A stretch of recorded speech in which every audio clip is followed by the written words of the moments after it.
लाहौर जलसे का अॻु पीडीएम जो ही आख़िरी सरबराही इजलास हुयो। मौलाना फजल रहमान जी सरबराही में थींदड़ हिन इजलास में बिलावल भुट्टो, मरियम नवाज़, महमूद खान अचकज़ई समेत मरकज़ी अॻुवाणनि नवाज़ लीग जे मरकज़ी सेक्रेटरीट पहुची शिरकत कई, जॾहिं त आसिफ अली ज़रदारी, मियां नवाज़ शरीफ़ ऐं सरदार अख्तर मेंगल वीडियो लिंक ज़रिए हिन इजलास में शरीक थिया। देर ताईं जारी रहंदड़ हिन इजलास जा बुनियादी नुक़्ता लॉन्ग मार्च ऐं गॾियल इस्तीफ़ाऊं ई हुआ, पर मौलाना फजल रहमान जी पार्टी JUI हिन इजलास में जेल भरियो तहरीक जी तजवीज़ बि पेश कई, जॾहिं त हिन इजलास अंदरि मुल्तान वारे जलसे खां पोइ लाहौर वारे जलसे खे नतीजा खेज़ बणाइण लाइ बि गौर वीचार कयो वियो। मुस्लिम लीग नून जी उहा तजवीज़ बि वधीक वज़न वठंदे नज़र आई त लाहौर वारे जलसे खे वधीक कामयाब बणाइण लाइ पंहिंजूं समूरियूं तवानायूं इस्तेमालु कयूं वञनि। जंहिं जलसे खां अॻु मरियम नवाज़ लाहौर शहर अंदरि रैलियुनि जी सूरत में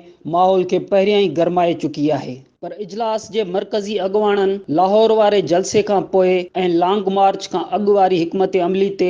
वधीक ज़ोर ॾिनो, जंहिंजे नतीजे में वधीक जलसनि, फीथा रोक हड़ताल ऐं शटर डाउन जहिड़ो नओं प्लान पिणु साम्हूं आयो। जंहिं शेड्यूल जी तयारियुनि जूं ज़िम्मेवारियूं PDM जी स्टीयरिंग कमेटी हवाले कयूं वयूं आहिनि ऐं इस्तीफ़ाउनि वारे मामले ते उसूली तौर ते इतफ़ाक़ कंदे इस्तीफ़ाऊं लॉन्ग मार्च खां पोइ ॾियण ते PDM जा सरबराह इतफ़ाक़ कंदे नज़र आया, पर उन हवाले सां उहो तय कयो वियो त समूरियूं पार्टियूं 31 डिसंबर ताईं पंजनि मेंबरनि खां इस्तीफ़ाऊं वठी पाण वटि जमा कनि। 31 डिसंबर खां पोइ जनवरी वारे महीने खे लॉन्ग मार्च जो महीनो पिणु करार ॾिनो वियो, पर उन लॉन्ग मार्च जी हतमी तारीख़ लाइ PDM जे हिक वधीक सरबराही इजलास जा इम्कान बि ॾेखारिया विया।